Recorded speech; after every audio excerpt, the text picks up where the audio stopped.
start to still see people coming, so that's a good thing. And there is a bit of a call going around, and people obviously, life happens, so I understand that not everyone can keep coming back. But it's interesting, everything the Father was saying, actually, I was meant to talk about tonight. So he started talking about the importance of women in our church. And a great deal what I would like to discuss with you is around the importance of women in the Old Testament and how important they are. And also Father was talking about we need to understand that we need to open our church to everyone who's interested. So we can't be a little exclusive club of Serbs, Bulgarians, Romanians, Russians, and we kind of keep it very close and keep it a secret.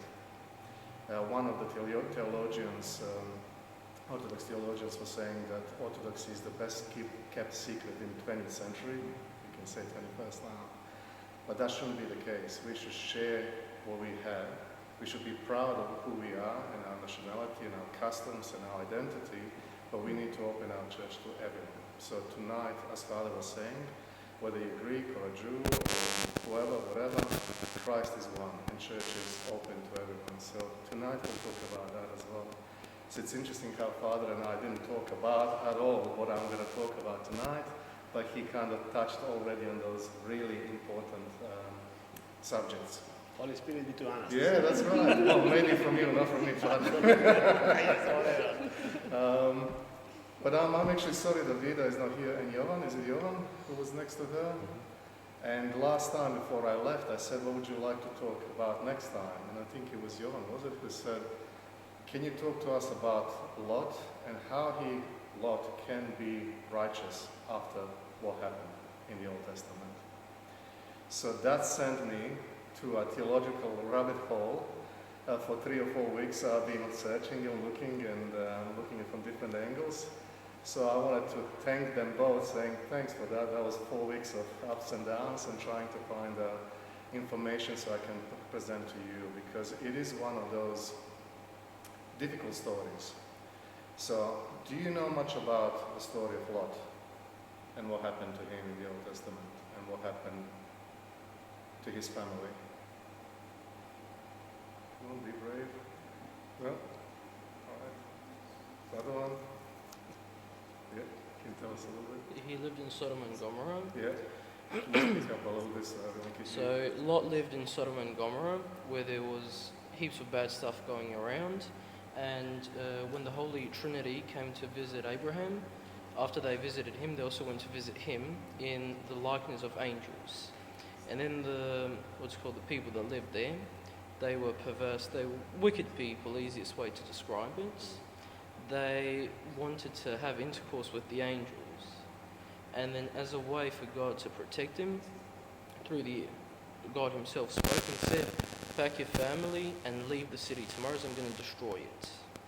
And from what I remember is, he packed as he got told, but the only commandment was do not look back.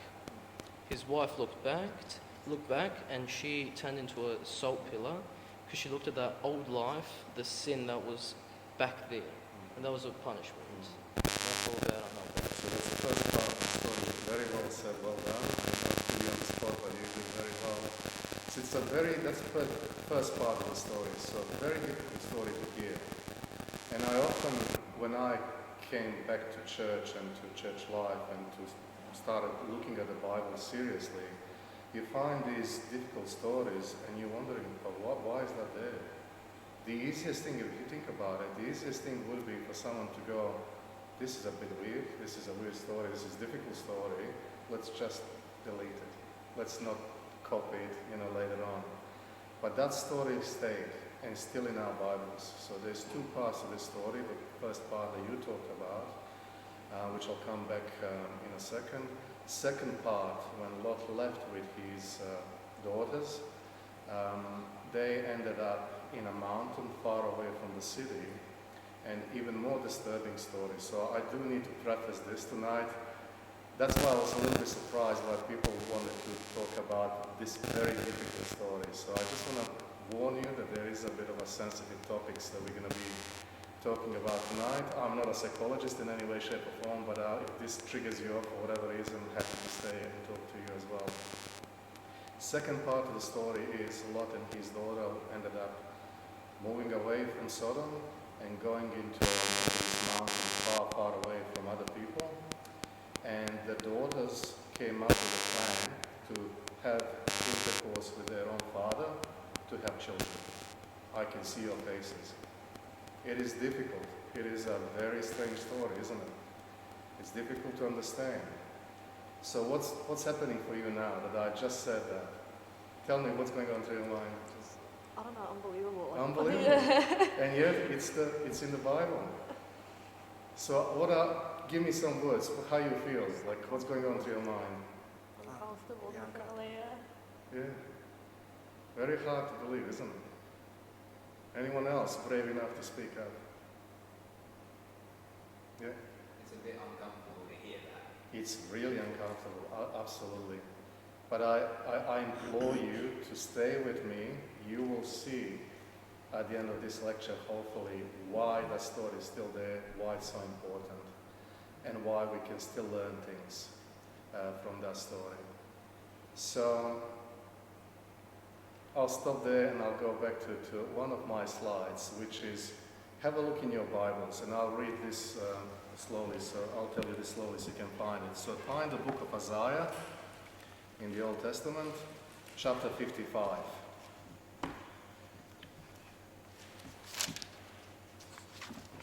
So find chapter 55,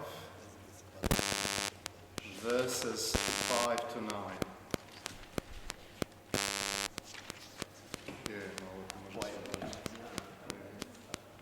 So it's the book of Isaiah, who was a prophet, and he has seen many, many things, and things that would happen 600-700 years, 600 years into the future.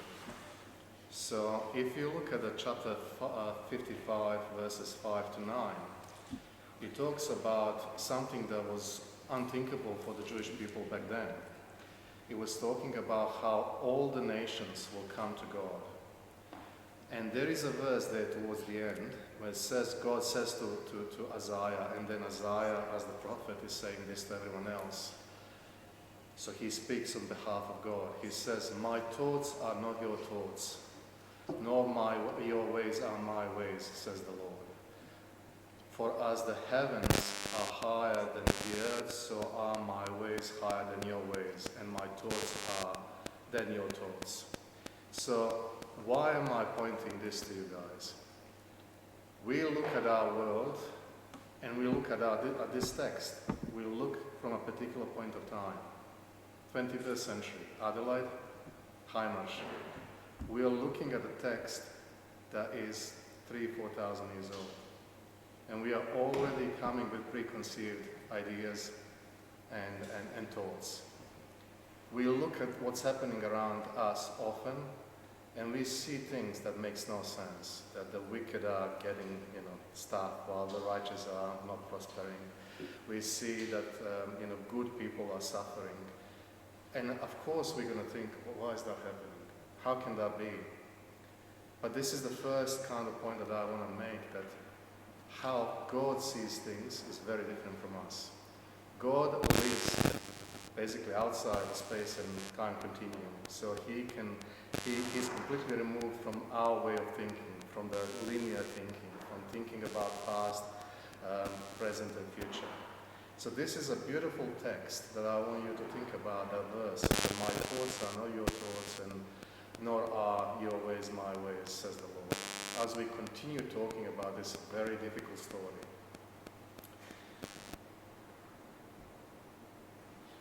And at this point of time, if you had more people, I wanted to have a test with you, but I might use that second time. So no tests, you're all safe, you don't have to run away or anything like that. So let's talk about Lot. And thank you, Radovan, you kind of gave us a story a little bit. So Lot is one of those characters that pops up a couple of times in the Bible. First time you can find him in the book of Genesis, in chapter 13, chapter 14, and chapter 19. And he kind of disappears from the story later on. So Radovan mentioned Abraham. So do we know much about Abraham, who Abraham was?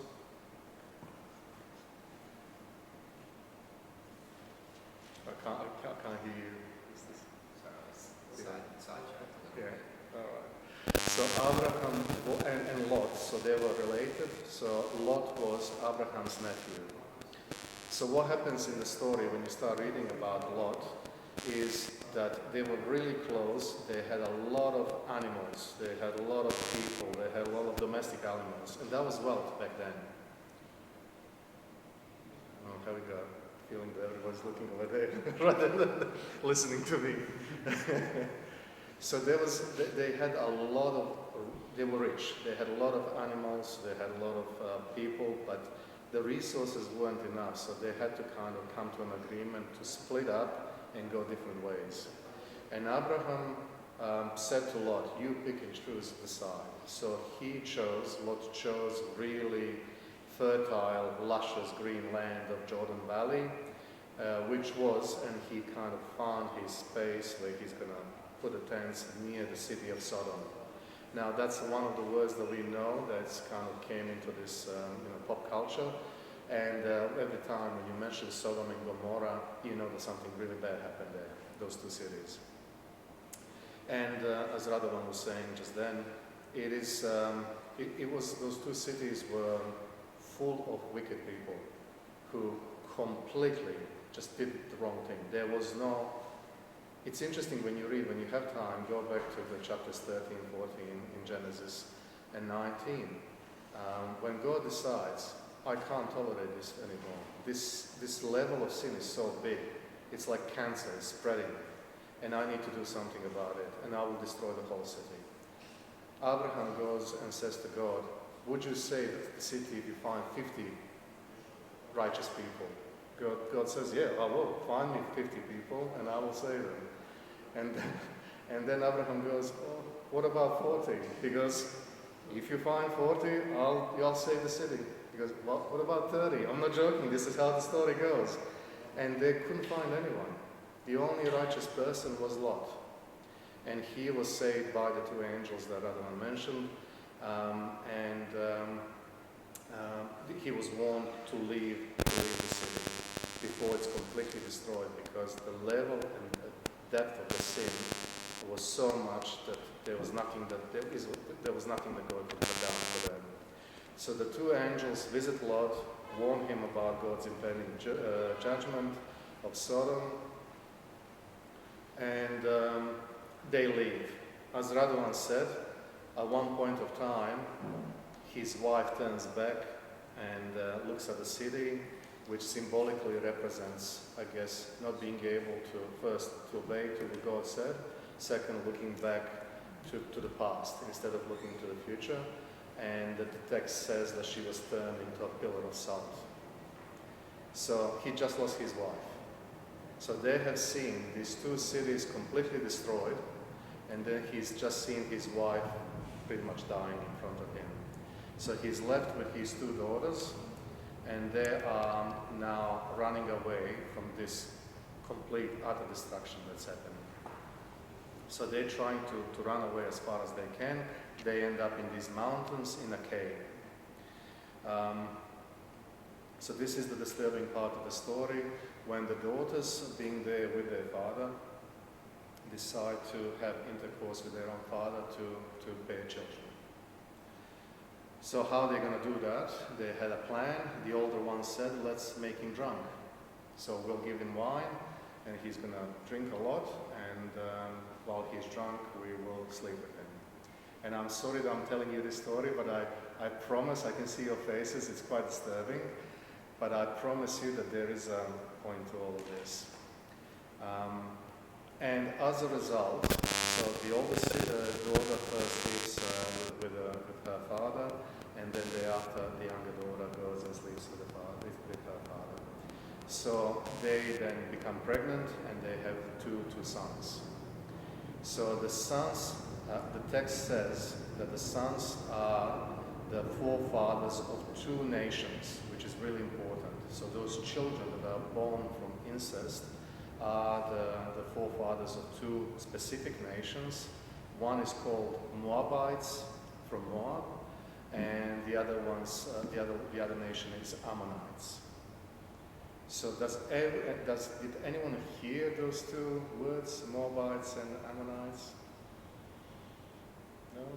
Yeah, maybe a couple of people. All right. So when Johan was talking about this text, and Vida as well, his question was, how come this person, this Lot, father, can be called righteous in the Bible, in the New Testament? How can he be righteous if he slept with his daughters? And it's an interesting question, isn't it? But this is, again, have a look now in the New Testament and find 2 Peter. So, towards the end of the book, 2 Peter, chapter 2.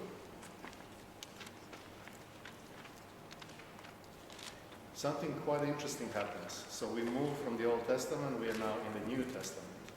And this is the Apostle Peter talking.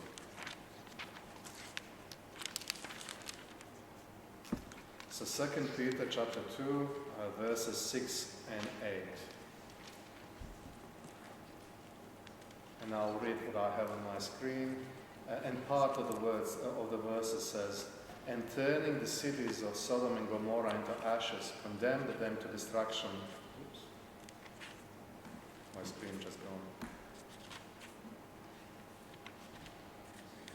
Whoever gets there first, can you please read it? 2 Peter. What was the... 2:6, I think. 2 verses 2 and 6.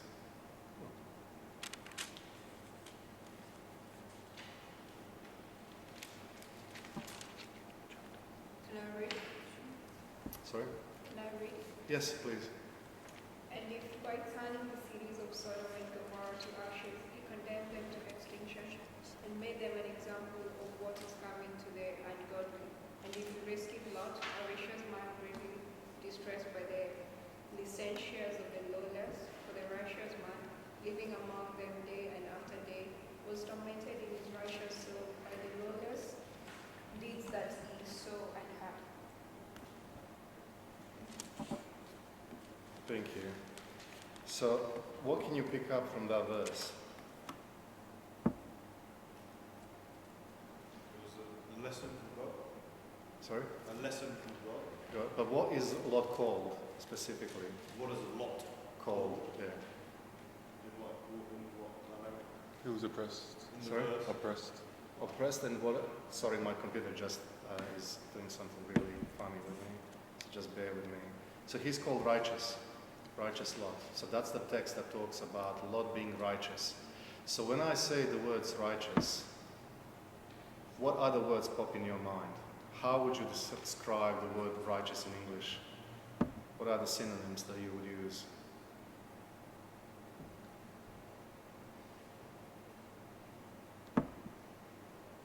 What does righteous mean?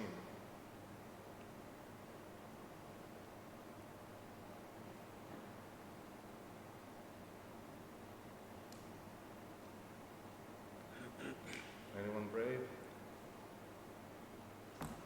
What about holy? Righteous? Honorable, maybe? Honorable? Yeah, that's a good word.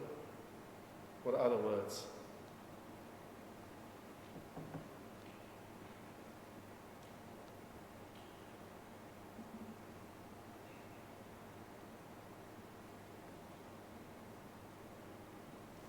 It's an interesting word, isn't it? We use it often in the church, but do we know the meaning of the word? So he's called righteous Lot. He is righteous soul. So he is definitely called by Apostle Peter as righteous. So some of the words that we use is holy, upright, honorable, spiritual, pure, pious, devout, saintly. All of those words are very similar. So think again about, you have this character that we just described, we talked about what happened, and yet in the New Testament, apostles are calling him righteous. bit of a conundrum, isn't it? Someone doing the right thing? Sorry? Did he do the right thing? Is that What did he do right? That's a good point. What did he, if you know, maybe he made a mistake once or twice or whatever, but what did he do right? He didn't do it. His daughters did it to him. Oh, okay. That's a really good point, because often that's how people see it as well. It's the daughters who did something while he was, what would you describe him? Not conscious. Or Not conscious? Yeah. So that's it. Yeah. Under the influence of alcohol. And if you think about it, a couple of chapters earlier, it was Noah who also got drunk, and also something very, very interesting happened to him. So, for all of us men, don't measure your strength with wine, because you will end up in trouble. So don't drink too much. So there's a pattern there. There's a pattern of one person. Noah was the only person left in the world who was righteous, and now we have Lot, the only person in the Sodom and Gomorrah that was righteous. Interesting parallels. Both got drunk, both ended up in trouble. It also seems like there's a big turning point in history from that moment of the city gets destroyed. Yes. It ends up two kingdoms, or what is that, two Yes. races. Yeah. So Yeah. it's more of like Tell me a little tipping bit more point. about that. I haven't read it, but just Yeah. what you're telling me, it seems like Yeah. that's the direction it goes. Yes. So it's like Yeah. meant to be Yeah. that way. Yeah.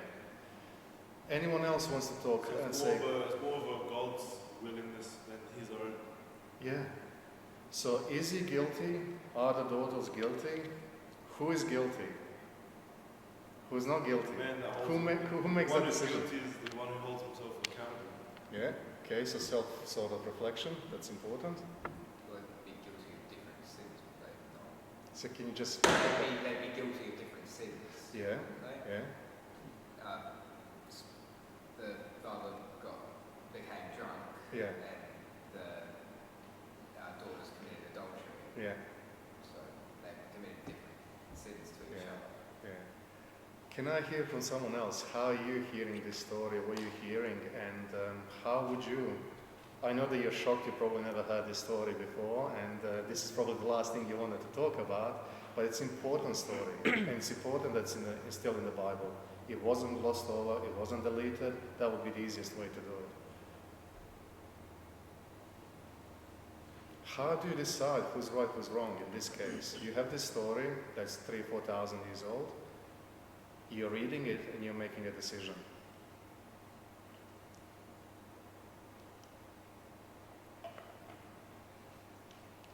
One thing that we need to be really careful, and this is what I say to my students, so those who perhaps make that leap and come to the St. Cyril and Methodius Institute, Orthodox Institute, and do this, a lot more seriously and in more depth. This is what I often say. We need to be careful how we read ancient texts. As I just said, this text was probably all 3,000 or 4,000 years old. We are coming from different context. We are reading this text from Australia in 21st century in Adelaide at Hindmarsh. So we automatically starting to judge the text with our preconceived ideas. So we really need to be careful with that. When you read the text, that you don't read it immediately as the 21st century person who comes to Hindmarsh to church. You need to understand what this text was meant to sound like or be to people around that time when the text was created. So it's really important not to misunderstand the original intent and the context of the text. Because we bring our cultural, social, religious context, wherever we come from. And if you start putting that heavily on the text, you will distort it. You will not understand it. You will hear what you want to hear or what you don't want to hear. You receive inaccurate messages or theology, you distort the message as well. If you start imposing modern ideologies on the ancient narratives, it's also problematic. And I can see how this might be problematic for women. If you're a woman and hear this, you go, well, I don't know how to deal with that. And then certain ideologies can come in and again distort the text. We can't be judging ancient characters by our modern ethics either. So what is lawful and what's right and wrong today, it might be a slightly different back then. Mind you, incest was absolutely forbidden, and I'll give you, in the book of Leviticus exactly what it says. But this time, when this was happening, when this story was happening, Moses wasn't talking about the laws and the laws around the incest. So this is what I kept saying to you, the easiest way was just to delete the story. It never happened. Don't worry about it. Next copy of the Bible simply doesn't have it. But we can't do that. We can't ignore it. We can't ignore the complexity of it, or difficulty of how to interpret it, or the ambiguity of the text. We need to, it's a holy text, it's there, so we need to unpack and understand what it means. There is a risk of totally just rejecting it and going, I don't want to talk about that. So that's what I was saying. I'm actually grateful to Jovan and Vida for raising that topic, because the easiest thing for me to say is, you guys are not ready, we're not going to talk about that, we'll talk about some other time. No. This is the text in the Bible. It's not a hidden thing, it's there, but we need to together understand it, what it means. And this is the next point that I'm going to make is really important. And Father again said that when he was saying, if he says something and he says, Father Milorad says, no, forget that immediately. We never, ever, ever go in the Orthodox Church, I believe or I read this text the way I read it, even if it is Father Milorad or me or whoever. What I'm getting at is the importance of the Church Fathers and how they interpret this particular passage. The beautiful thing that we have in the Orthodox Church is the consensus of the Holy Fathers. So these are not ordinary men, and when they speak with the authority that comes from the Holy Spirit. So when we read the Bible, it's a synergy between a man or a woman and Holy Spirit. So when the Church Fathers speak, they speak with a common language, common understanding. And you might be surprised how they interpret this passage. So bear with me. Next slide is actually about that. So before I get to the next slide and start talking about Church Fathers, any questions or comments so far?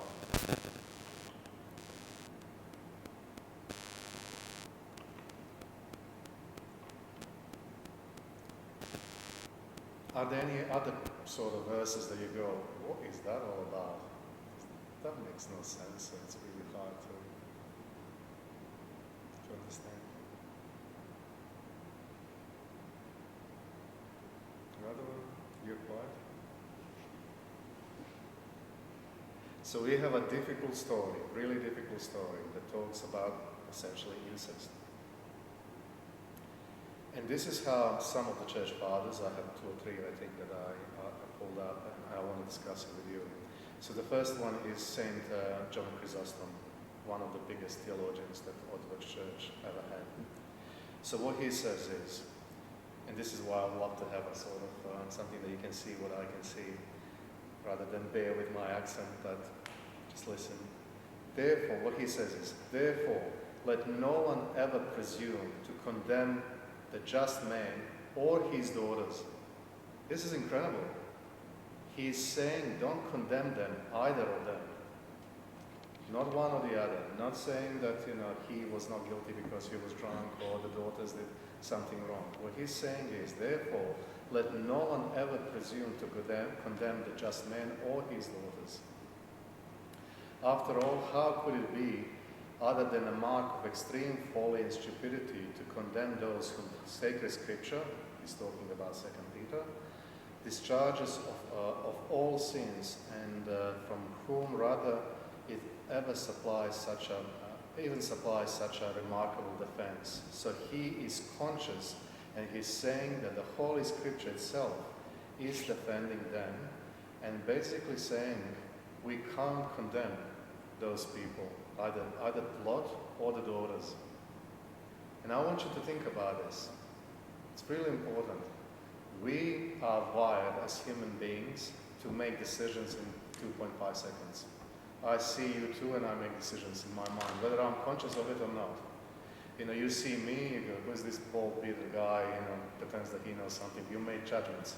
So that's what we do. As humans, we make judgments. So one story can have 4, 5, 6, 7 different meanings. And sometimes it's purely factual and historical. Sometimes there's a symbolic meaning to those stories.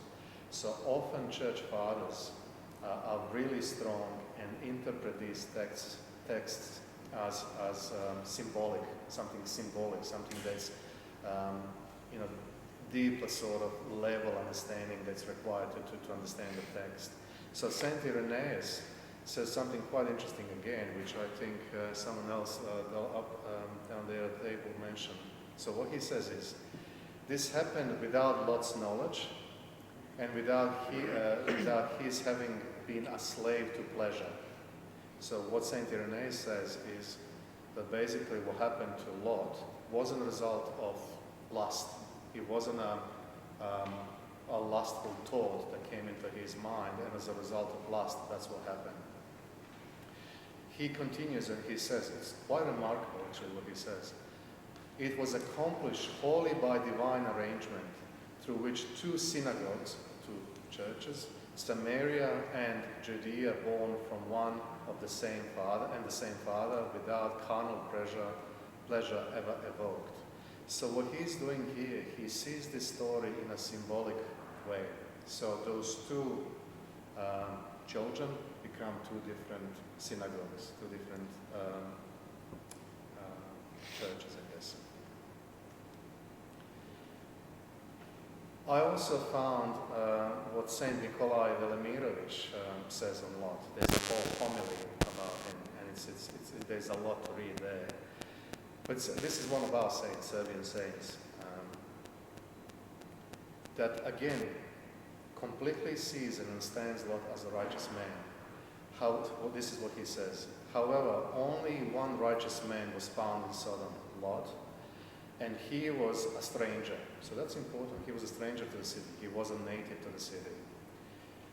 Just as before the flood there was only one righteous man in the world, Noah, so before the destruction of Sodom there was only one righteous man in the city, Lot. Lot was similar to his uncle Abraham in every virtue, notably in his obedience to God and his hospitality. Now, hospitality, let me read the rest and then I'll come back to hospitality. The Sodomites hate him as a stranger and even more as a righteous person. Brethren, do not so wickedly Lot. Do not act so wickedly, Lot exhorted them.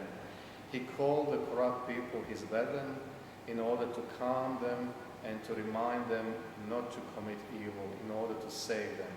But his brotherly words provoked them to even greater wrath.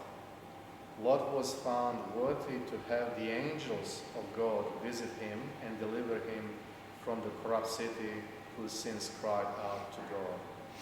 So there was a lot there that I read, but the key point is that Saint Nikolai Velimirovich is seeing him as a righteous man who was a stranger, who was very similar to his uncle Abraham in terms of righteousness, obedience to God, and hospitality. So in our Serbian culture, how do we treat guests? So what would you do if I come to your house? I'm a guest. Food, drinks, more than above. It would be 7 times more food and 7 times more drinks, correct? Yeah. And that's very similar in ancient Eastern Near Eastern geographical area where these stories come from. Even today, when you think about all those Arabic countries or Israel, the guests are so important. And that's what he was trying to do when Radovan was saying he was trying to save these angels. He was protecting his guests. They're so important. And that's what Saint Nikolai Velimirovich is talking about. It's about hospitality. He was so hospitable that people in Sodom and Gomorrah couldn't handle it. They saw him being obedient to God, being just, but what really upset them is this hospitality he was showing to strangers. It's really interesting when you think about it, and the importance of guests in the Bible and in our culture and many other cultures. So that's what St. Nikolai Velimirovich says.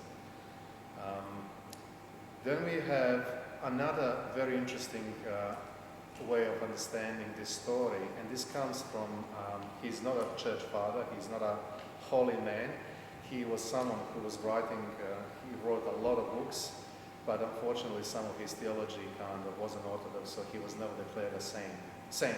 His name is Origen, and he sees those two daughters as two vices, so he's seeing this text in a very different symbolic way.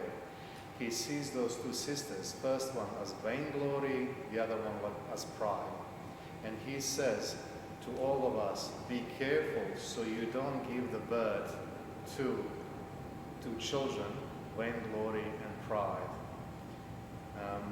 And he calls them daughters because these vices come from inside of us. So he's kind of using that symbolic language when he's explaining this story. I think I shared with you just earlier that incest is absolutely forbidden in the Old Testament and the New Testament, and if you have time, have a look at the book of Leviticus 18 verses 6-7, which is very direct and it basically says incest is forbidden. So talking to you and using a couple of church fathers to explain how they see this story, what are some of the words that you would use to describe their interpretation? Just the first word that pops in your mind.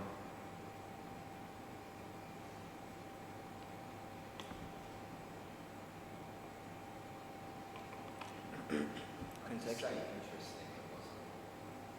It's not what I would expect. All right. So what was interesting? Tell me what was different? You said first one that popped into my mind. Yeah. All right. Good. No, that's fine. You were saying something. I said contextual. They're looking at it in the context of what they were going through at the time, instead of maybe current morals or understanding of that stuff. Yeah. So. And thank you for using that word. If you remember anything that Daniel says, first thing is church fathers, church fathers, church fathers. Second is context of the story. That's really important. We need to understand what the context is. So what was the context again, back to the story of Lot? We started with that. He lived in a city that was rife with wickedness. I mean, unimaginable. Like you can't even imagine what's described in there. It's really hard to read what was going on, to the point that God had to do something. So he lived there among those people. That's a cautionary tale for all of us. That's why we need church. The only safe harbor, the only safe, ark, boat in this crazy ocean that we call life is the church. Otherwise, you're just a leaf that is moved from one end to the other by big waves. And we live in a world that's full of sin. So when you don't find sin, it's in the church. So we need to gravitate towards the church constantly. So where he was based was a city, two cities, Sodom and Gomorrah, which were just full of evil things. And when you're situated in a place like that, that becomes your context, that becomes your life. Your ethics and your morals are starting potentially to be influenced by that. So that's what Father was saying, when young people go out and, go to Heinley Street and, they come back 3 or 4. I've done it. I've been there. I'm not judging anyone. That's what you see. You see a very different world that will become a norm if you're not careful. You see people around you and you go, well, that's normal. I have to conform. I have to be like them. So bear in mind that context in terms of Lot. He was in this wicked city. So what happens to him? He started where the morals didn't make much sense, where the lust was encouraged, where the rape was a normal thing, where all of this was normalized. And then what happens to him? He loses his wife on the way to. Imagine that in front of you, you lose your wife. So there's grief, there is depression, there's trauma, there's all these things, there's fear, there's death, and he and his daughters are dealing with this. And that is the context that we need to be aware when we read this story. So some of their behavior, some of their actions are coming from that context, from context of trauma, from context of depression, tragic set of circumstances that led to those actions. Another thing that's really interesting that's almost always missed is what we didn't see with the daughters, if we just think about the daughters. So they had this plan, they figured it out. And what I forgot to mention, is that many church fathers are talking about the fact that the daughters thought that they are the only ones that are left in the world. This disaster that happened in Sodom and Gomorrah was cataclysmic. The whole entire city was completely wiped out of the map. So they escaped deep into the mountain. So the daughters believed that they are the only living 2 women and 1 man. There's no one else. So that's the context as well. So they thought to continue procreating, they had to do what they had to do. But what they didn't do,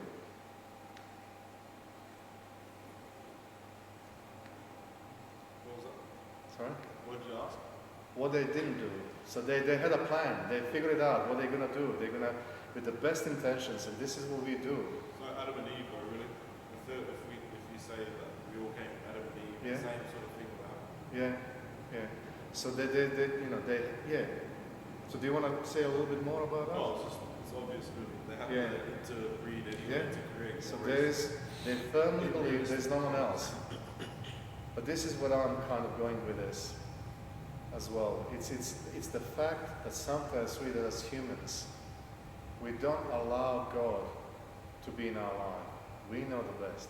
We come up with a plan. We're going to sort it out.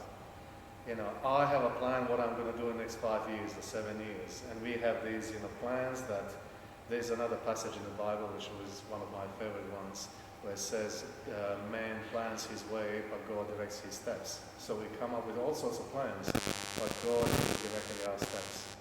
So the daughters wanted to do something with the best intentions, but they never prayed to God for guidance. So I'm asking you to think about that when you have big decisions in your life, when you think you're at the end and there is no other way. Allow God to come into your life. Pray to Him. We have this wonderful and terrifying gift that God gave us, which is free will. So the daughters also have a free will to do one thing or the other. We pray, we have faith, we trust in God, and we need to be obedient to God. And trust that God has a plan. This is your 3rd time that you've been here, you probably heard me talking. It's not by accident that you're here. God is working for your salvation. I'm not important here, you are. So everything that you do in your life is for one reason, is for your salvation and salvation of your family.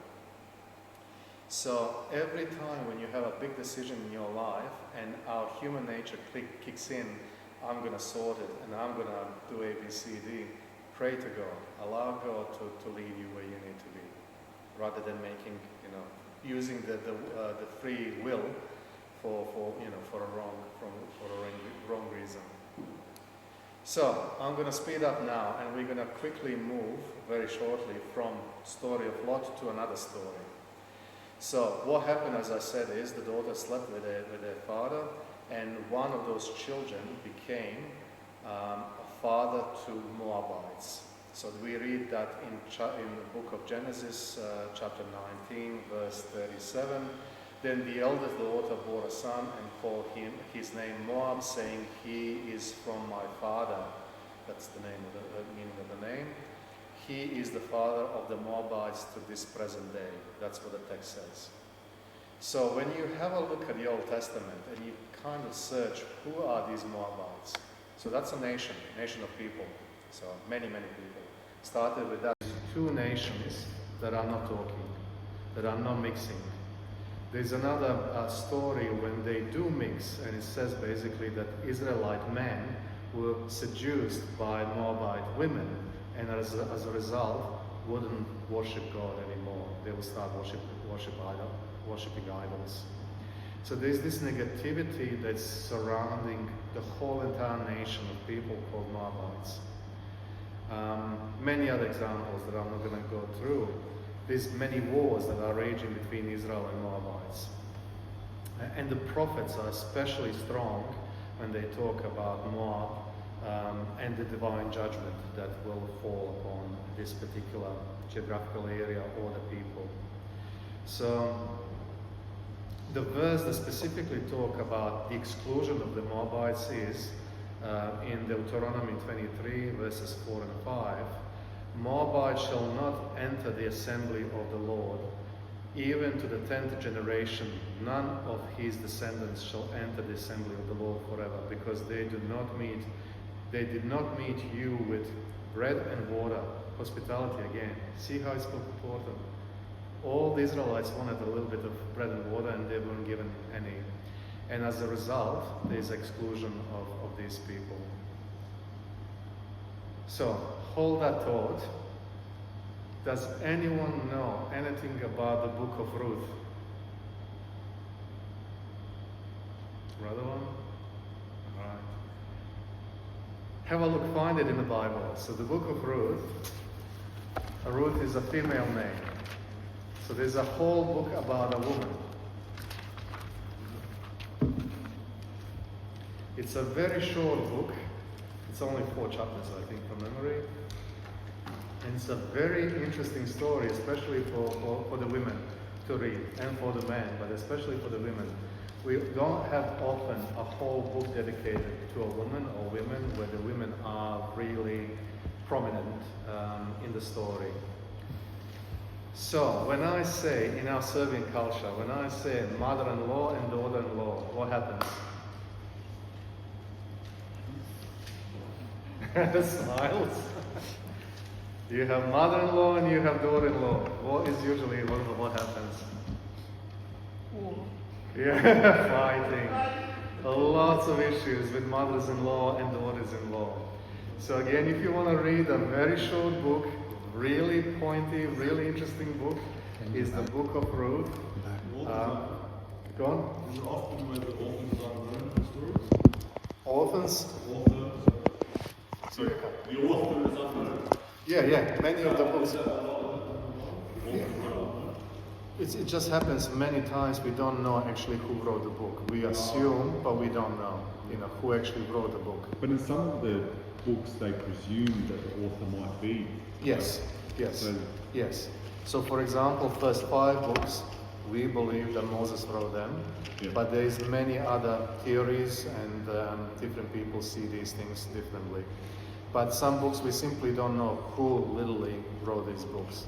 And you have to bear in mind that often when we come from the world where books are everywhere, that wasn't the case back then. And not many people knew how to read it. That's partly why our churches, when you go into our church, you have icons everywhere. That's a story. It's the written theology. It's the theology in pictures. You are looking at the icons and you know the stories because people simply didn't know how to read.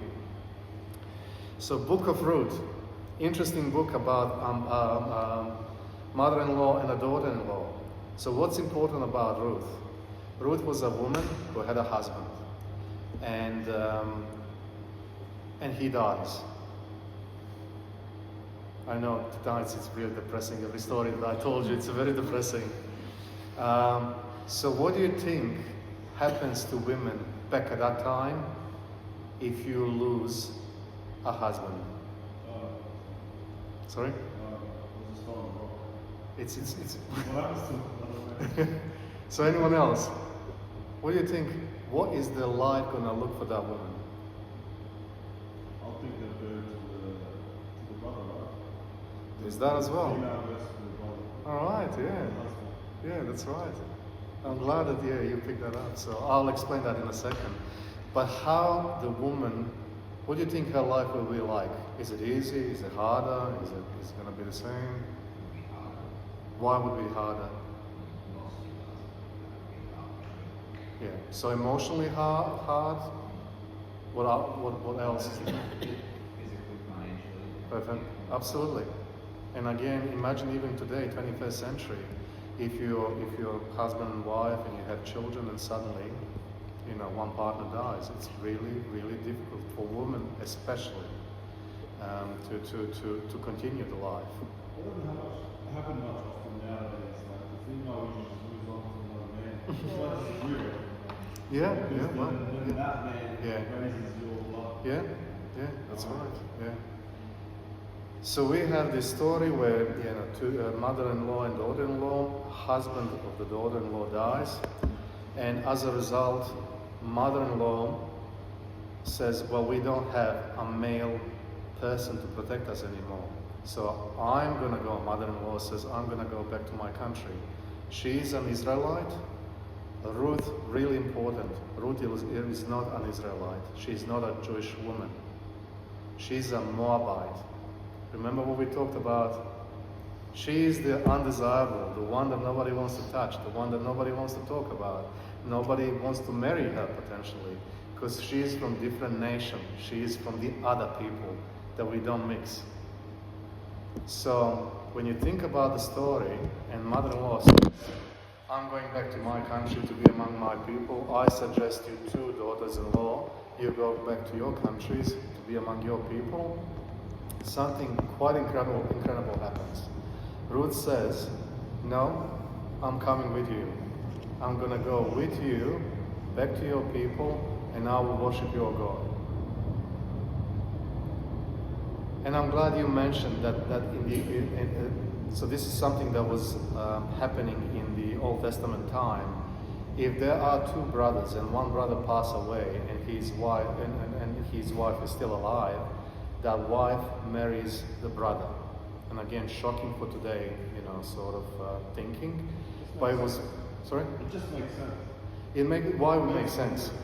Because it's that bloodline. In that It's case. bloodline, yeah. And also, who looks after well, children? Children. Manipulate or change the direction. Yep. Property as well. Yeah, land was really important. People are laughing. But that was the way of thinking back then. If you lose the land, which was gift from God, you lost it forever. So to keep the land, to keep the bloodline alive, to keep the security of the widow, Jesus speaks about widows and orphans, how important it is for us to take care of them. So that was the way to take care of the women, financially, security, protection, so they can survive. And if you don't have a husband, you have none of these things, no social status. You're completely like a leper. Nobody wants to touch you, nobody wants to talk to you. So Ruth in this story comes back with her mother-in-law, goes to her people, starts worshiping her God, and she sees this man, and she realized that they are related, and there's a whole story about that, which we don't have time, but have a read. It's a very short book, 4 chapters. You can do it in 20 minutes. She is, this guy offers to marry her.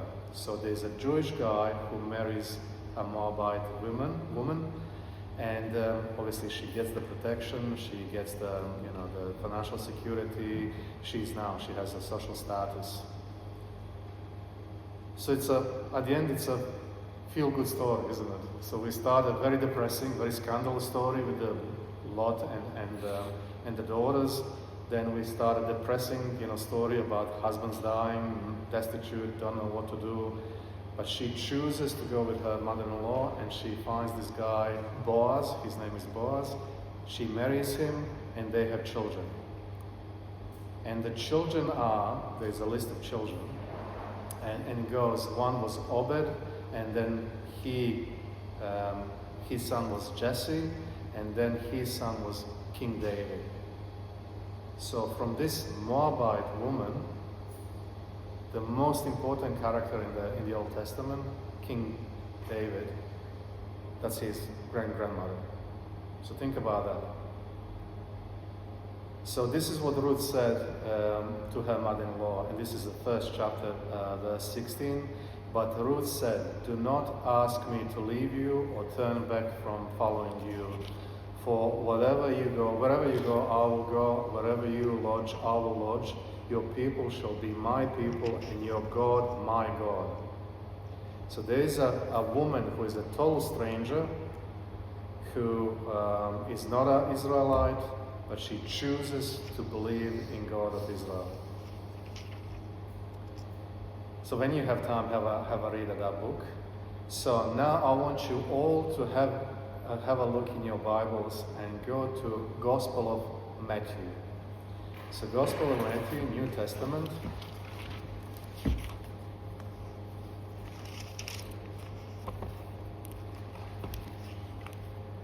And this is one of those chapters that the priest will read during the word in English and in Serbian, birth of Christ. So that's important. So Matthew, Gospel of Matthew, chapter 1, verse 1, all the way to 16. So just have a look at that text. And can someone start reading it out loud? Just the first couple of sort of sentences.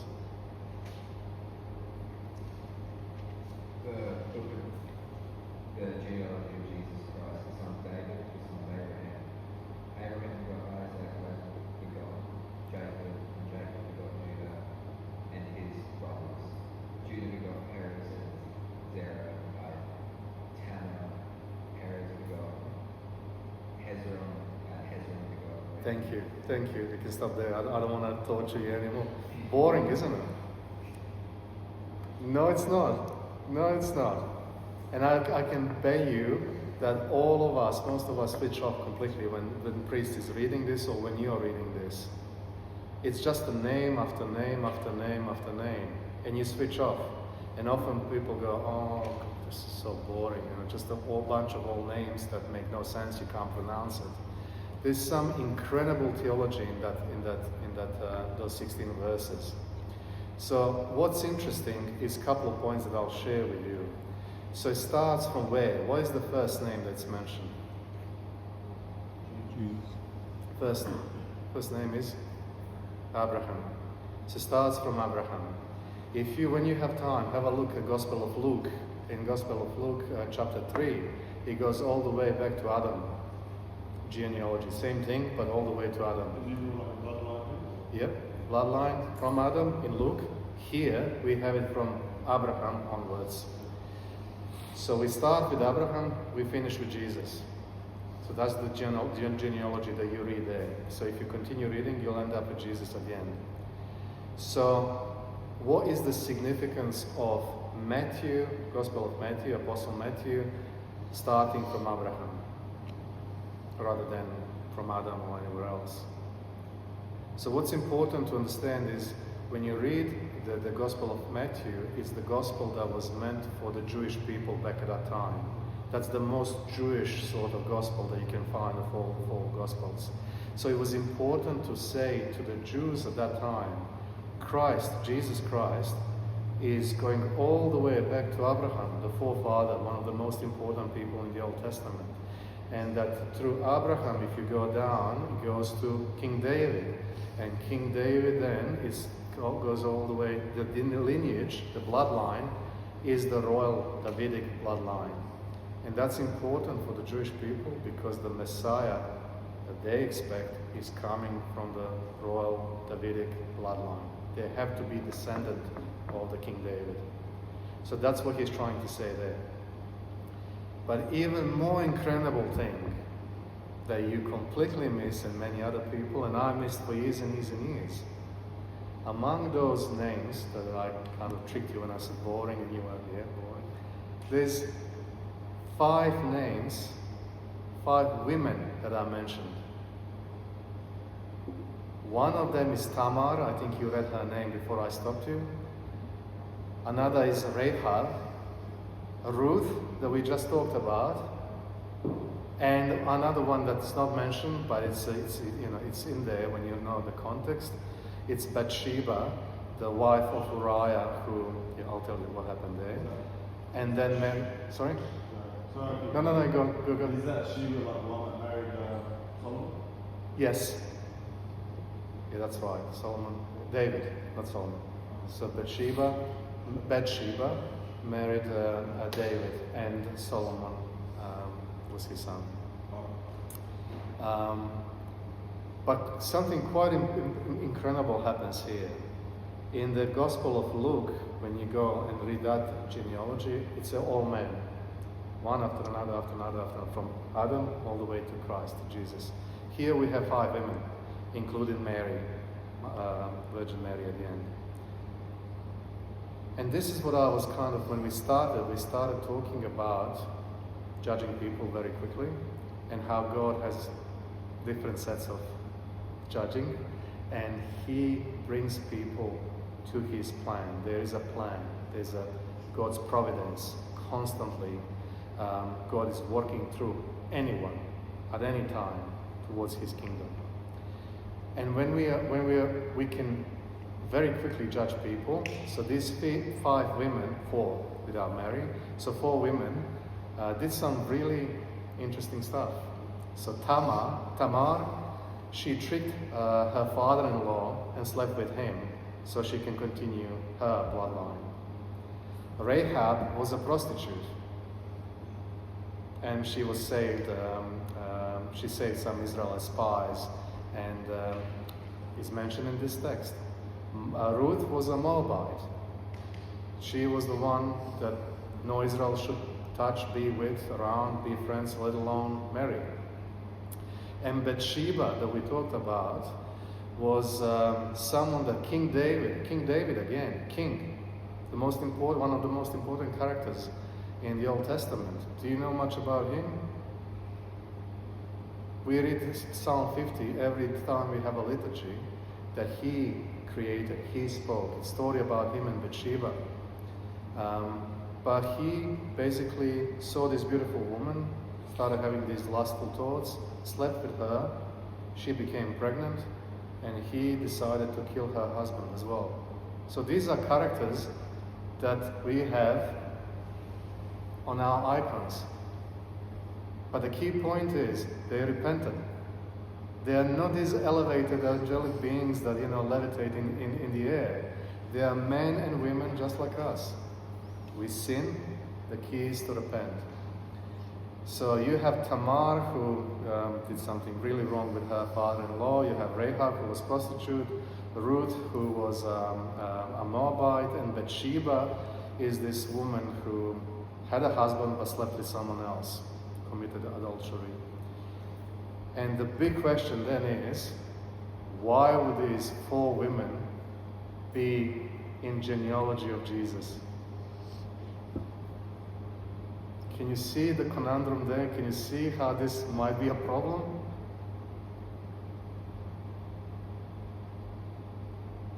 We know what you've done, so we do. Yeah, really good, yeah. So why on earth they would be talking about these 4 women being descendant of Christ, of Jesus?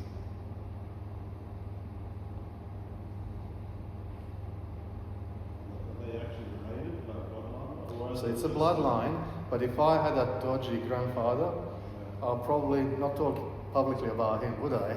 Or someone in my past. I would not advertise that. I would not put it in a book. Unless it's a message to God. There's a message, there's a theology, deep, beautiful theology. And you said something, don't judge. For us, it's a lesson, do not judge. But it's also, I guess, the main point of this lecture tonight. You can see how I went from a very scandalous story with Lot and his daughters to Ruth, who is this woman that no one should have contact with because she's from a nation that's seen as a negative. And then we find these women that are flawed women, that are women who did something wrong, being directly connected to Christ. And why is that? The first point, one of the points is that God uses all these opportunities, however scandalous they might be in our eyes, to bring us salvation. The other thing that I think I mentioned a couple of times to you guys, you really need to start thinking about the church not as a courtroom. Church is not a courtroom, it's a hospital. We are all unwell for whatever reason, spiritually. We come to church to be healed. Christ wouldn't make any difference if he was just a man, exalted man, born like all of us, like Buddha or I don't know, some other person. These were the smart people, but they were not divine. So what is happening here? This is one of the most important points, I guess, of those stories and genealogy of Christ, is that Christ is taking it all in him. So again, it's not beautiful, perfect characters who always do the right thing. He's not a descendant, where every single person was a saint of some sort. These are deeply flawed people. He takes our human nature, he takes it into his divine nature, he combines the two, and only through him we can be healed. He is the supreme physician. We are all unwell. There is a time for judgment, that's going to come, that's all good. But sometimes people who are new to the church, they think church is this, courtroom, and there is a, God who is like a judge. Last session was about God being judged, so I'm not going to go there. But it is about faith, it's about obedience, it's about loyalty. And what those stories are teaching us, that it's not about ethnicity. So Serbian Orthodox Church, of course it's important that it's Serbian Orthodox Church. It's for a reason, Serbian or Russian or Bulgarian or Romanian. But we need to open the door to Moabites of this world. For someone, a nation that you kind of go, who are you? How do you fit here? We need to start opening the door and not judge people. If you want to judge someone, judge yourself first, and then you're going to start going, this is not a good thing. So I just want to tell you, we're going to finish very soon, I promise. Between these three stories, Lot's story, then we had, what was the next one? My brain is fading. Ruth, and then we have the Gospel of Matthew. What do you think, approximately, how many years passed? Just give me a number. There's no wrong or right. Thousands.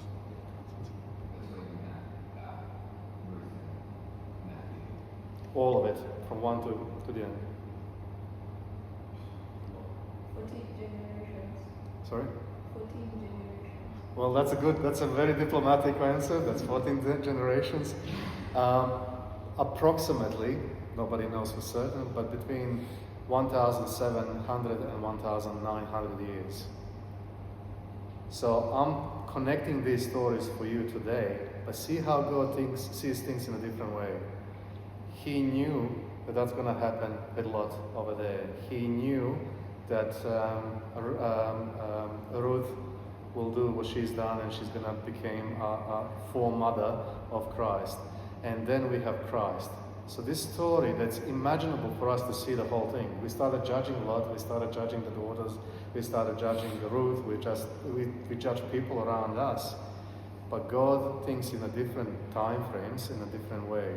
So between these three stories, almost 2,000 years passed for the God's providence to kind of, start here, finish there. I'll finish with the last point is again back to the Holy Prophet Isaiah in chapter 56, verses 6 and 8, where it's really important, and again Father started tonight with that, we need to keep being more accepting of other people, other nations, people who are not, we are blessed to be born within Orthodox Church, Serbian Orthodox Church, Russian, whichever.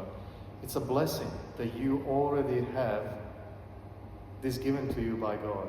Other people are searching, other people are lost, other people are going through numerous sects and different religions and whatever it is.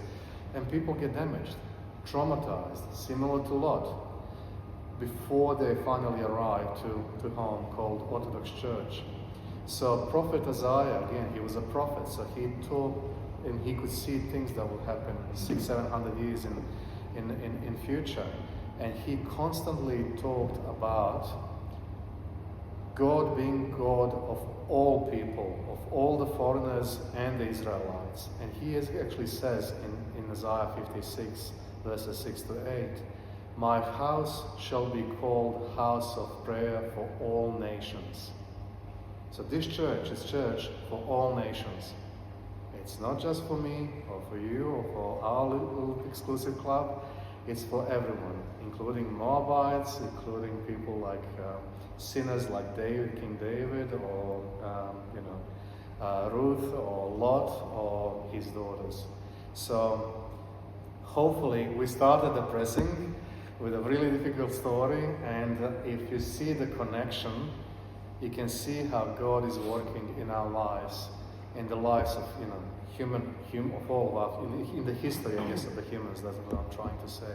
Sometimes it takes thousands of years to kind of connect the dots. But something that was scandalous, absolutely disgusting, forbidden, against any law, is then used to bring the salvation to the whole entire world. So I think that's the last slide I have.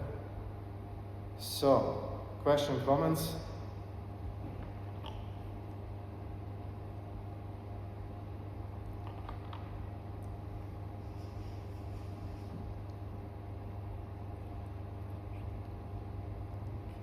I think I potentially traumatized you all. All right. So let me know what would you like to do next. Any topics? Less depressing.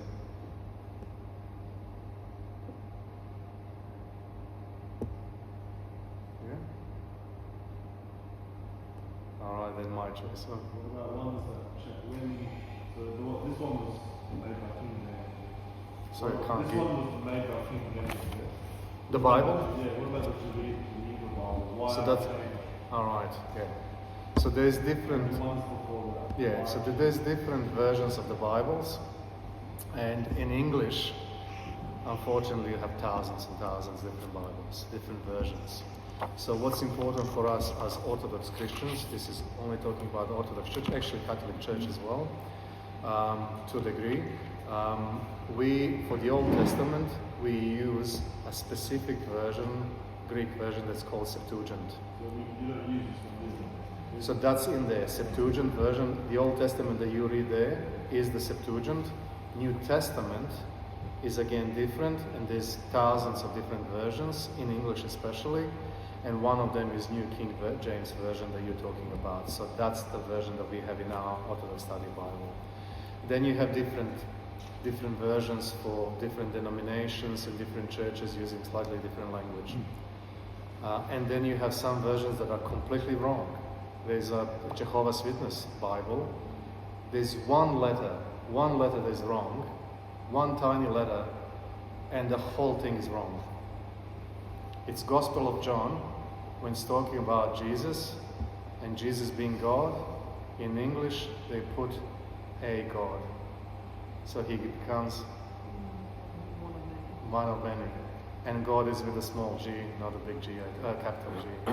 So that's what Christ was saying. Not one iota should be changed and will be changed. And if you change it, it loses the meaning.